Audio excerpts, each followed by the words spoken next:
What's going on, everyone? Hi, back out with another video. Today I'm going to be going over an attack strategy with no heroes for TownHall 11. Works very well at TownHall 10 as well. But this is just the account I have right now, so I'm doing it on a TownHall 11. So as you see, all my heroes are upgrading. I do have the minion prince, but I'm going to keep him out of the army just to show you guys. It works without any heroes, but most of the time you're at least going to have one of them. So I've got 12 dragons, 2 balloons. I don't even have the army camps maxed out yet because I am a new TownHall 11. And we're going to be bringing 3 clone spells with a rage, and then in the clan castle you want a blimp with a rage and 7 balloons. And I'll show you why that's important here in a second, but we're going to go hop into an attack here, and I'll draw out the plan for you guys and show you how this works. Alright, so this is actually very, very simple. All I'm going to do on this base, you want to come in where the sweepers aren't pointed, and as you see, one's pointed up and one's pointed down. You don't want to fight those, so I'm just going to drop my dragons like this, because there's already kind of a funnel on the outside created. There's no trash out there to distract them. And then you're just going to let them push into the base, just past like the first layer maybe. And then you're going to send in your blimp. And I want my blimp to fly like this. And the reason you want to let your dragons get a little bit ahead is so they pull all the air traps. Because you don't want your blimp to die to a seeking air mine. And then once the blimp gets in the core here, I will overlap my clones like this probably. It just depends which direction the value's in. So I'm going to overlap my clones like that and drop a rage as well. And that's going to get a bunch of balloons cloned, and they should be able to take out at least a couple of those air defenses, but I'm hoping they can get all 4 of those air defenses. There's even a chance they could get the eagle and that inferno there too. You just get so much value from them, and not only do they get value, but they pull all of the air traps as well, so your dragons won't end up dying to them, and they also do a good job tanking for your dragons. So that's as simple as it is. We're just going to press play and show you guys how well this works. And obviously I wouldn't recommend going into war with no heroes, but if you have to attack with no heroes in war, it still can work. You just got to make sure you're planning right for the base. As you see, we delay our blimp so it doesn't die to any seeking air mines. We rage our dragons on the initial entry as well, just to help push them through that first layer. So we're going to get the blimp into the core here, drop our clones just like I drew. So we're going to get the eagle. We've already got 2 air defenses. We clone down farther. Another air defense goes down, so there's just 1 air defense left now. They're going to do a good job tanking that single inferno, and they actually do split. We get the last air defense, and I think, yeah, we got the single inferno as well. So we got huge value out of those balloons. You don't always get that much value, but you need to get value out of those balloons to be able to 3-star with no heroes, because heroes are just so powerful. It's not that easy to 3-star without them. Obviously, this wasn't the highest level base, but like I said, I am a new TownHall 11, and I'm low in trophies. So I'm just showing you guys how this works. Like I said, I'd use it more as a farming army than a war army, because like I said, in war you just don't want to be attacking with no heroes, because a lot of times you're going to be attacking max bases with clan castles filled with CC troops, and it just makes it so much harder. So we're just going to 2x through here because we have to fly all the way up to this builder hut, and then that's the last thing. We're actually just going to 4x through this. As you see, it's crushed. We have tons of dragons still alive, which is pretty impressive for not having heroes, even though it's not that high of a level base. So let's go hop into another replay now. Alright, into replay number 2. As you see, this is a much better base. This is pretty much a max TownHall 11, except there is a couple low-level defenses. Like I saw a low-level archer tower, but all the important stuff is upgraded. So as you see, we're just going to come in from this side because we're avoiding both of the sweepers. And we will just clone in the core and raise our balloons again. We're going to get both multi-infernos and the eagle artillery. So again, this base gave really good value. Get an air defense there, and these balloons should be able to get this air defense up here as well. So 2 multi-infernos, 2 air defenses, and an eagle with the balloons is insane value. Not only that, pulled all the seeking air mines and stuff like that, so it protects our dragons. So now there's basically nothing left except for 1 air defense, but we still have, how many dragons down here? I think 3 in that pack, and we have, what, 1, 2, 3, 4, 5, 6 up here, so we still have like 9 dragons left. So that 1 air defense is not going to be able to keep up with all our troops. We should be able to push through that no problem. We got a nice spread on our dragons here too, so we're kind of cleaning up all the trash across the entire base at one time. So these dragons here going to die to this air defense obviously, but hopefully they can get rid of that air expo first, which they do.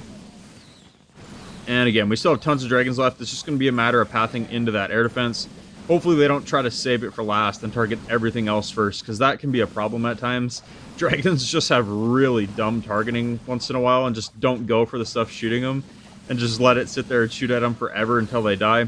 We're going to take out this gold storage here, and then these dragons should path to that air defense, and that wizard tower goes down as well. So yeah, we got 3 dragons targeting that air defense, no problem. And it goes down, so we still have 1, 2, 3, 4, 5 dragons still alive, and this was a much higher level base.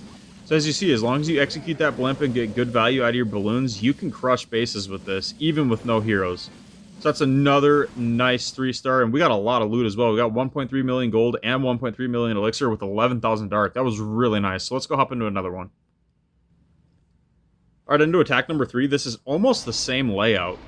But obviously this isn't as high of a level base, and one of the Infernos is upgrading, and they are on single though, which can be annoying against dragons. We're actually going to send the blimp from an angle here, because I want it to do some damage to that air defense. And we actually do get hit by a Seeking Air Mine, but that's fine. We're still going to make it to the core, no problem. And as you see on this one, we don't have nearly as much value, but the balloons still should be able to pull all the traps. We do get that single Inferno out of the way, which is nice. We don't have to worry about it. Balloons here doing a good job tanking that queen, but I still don't think we're going to take that. Actually, yeah, we should. These dragons on the outside should converge on that queen as well, so that queen's going to get wrecked now. We still have a bunch of clone balloons up here doing a good job. They're tanking that air defense. Still have the air defense at the bottom. This guy has his eagle on the outside of the base for some reason. He must be a new TownHall 11 as well, because it looks like a pre-max TownHall 10 that just went to TownHall 11. But again, that's a lot of what you're going to see when you're doing farming attacks, obviously. So we need to converge on this air defense here.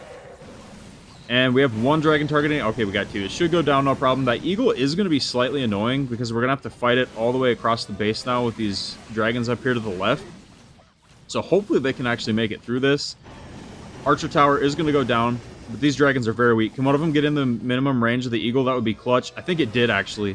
So as long as it doesn't die to an air trap, that dragon should be able to take out that eagle. We still have a Tesla as well, and then, as you guys know, the best air defense in the game, the king, still standing. But obviously there's no heavy-hitting defenses around him, so it shouldn't make a difference, because this dragon is going to take out that eagle. And then these 3 dragons here should be able to take out that Tesla, no problem. Look at that. King being the best air defense in the game. We're just going to 4x through this because we have to fly all the way over to a builder hut on the outside again. That's one really annoying thing about low town halls. People still using corner builder huts. I hate that when you got to fly all the way across the base to take out the last building. But I got one more replay for you guys, and I'll catch you guys there. Alright, into the final replay. Again, not a lot of value in the core here. We have the 2 multi-infernos at the bottom. Obviously, one of them's upgrading. We have an air defense all the way at the bottom, the eagle all the way at the top. The sweeper is pointed up. The only reason I'm coming in from this side and fighting that sweeper is because there was no value really to be had at the bottom. I mean, I probably could have came in over that multi-inferno, but I want to get that eagle out of the way early, so that's why we're coming in from here. And this is a very spread out base, so it's not an ideal base for this attack strategy, but we're going to make it work anyway. We're just going to fly to the town hall. We're going to take out both of the air sweepers and just pull a bunch of traps, basically. We're just not going to get that much value from our balloons, but they will be able to push out in front and help tank for the balloons as well. And we're still going to have to fight 2 air defenses. We got 1 down here, 1 up here, and the multi-inferno, and the enemy queen, and the best air defense in the game, the king. So it is going to be tough to push through here, but we do get a really nice spread on the dragons here. We just need to figure out a way to get through that multi-inferno. Our balloons might actually clutch up this air defense, and they did. That was huge. Right before those clones died, they take out the air defense. I think their death damage might have actually taken it out. But now we're approaching the best air defense in the game, the king. And this air defense at the bottom is definitely going to take out all my dragons down here in this bottom pack. So this is going to be pretty close. But we still have 6 dragons up here in this pack. So we just need to overwhelm it. They should be able to path into this multi-inferno next. And it should go down quickly, which is nice. So now we have 6 pretty healthy dragons to push through that last air defense. We actually have another dragon down here putting in some work before it goes down. So we should be able to overpower this. Luckily, the king is out of range of that air defense, so we can take out the king without getting stuck on him and being targeted by the air defense the entire time. So now it's actually looking pretty good. We should be able to overwhelm this air defense. They should all target it next. Yeah, we got 3 of them that are going to go target the air defense. So it's going to go down basically in 1 hit. And again, another nice 3-star. Just got some trash to pick up. Is there a builder hut again? No, finally, not a corner builder hut. Like I said, that is so annoying when you got to go and take out corner builder huts. So yeah, that's the attack with no heroes. Obviously, it works better if you have heroes. Like I said, most of the time you're not going to have every hero down at once. So say you have your Warden up, I would use like the Rage Gem and the Eternal Tome. That's what I would use on the Warden. And then on the Queen, I really like the Giant Arrow to take out air defenses, air sweepers. And I don't have any other good equipment for her right now, but if you have the Healer Puppet, Action Figure, the Mirror, anything like that, that'll work. The king obviously isn't going to be all that helpful for this attack. If you do have it, I do actually recommend the giant gauntlet and the rage vial, because you can just pop his ability and he can do splash damage and just help set a funnel for your dragons. But you could also use earthquake boots as well and open up the base and maybe take out an air defense that's on the first layer of walls, something like that. So there are ways you can use this. Obviously, Mini Prince works really good with just the default equipment. If you have that, you can just shoot the Dark Orb and it slows everything down. So obviously, the power only increases the more heroes you have. So yeah, if you have heroes, by all means, you can make this attack even better. So if you guys want to see a version of this with heroes, let me know in the comments. Let me know how this works out for you guys. Drop a like if you guys enjoyed. I'll catch you guys next time.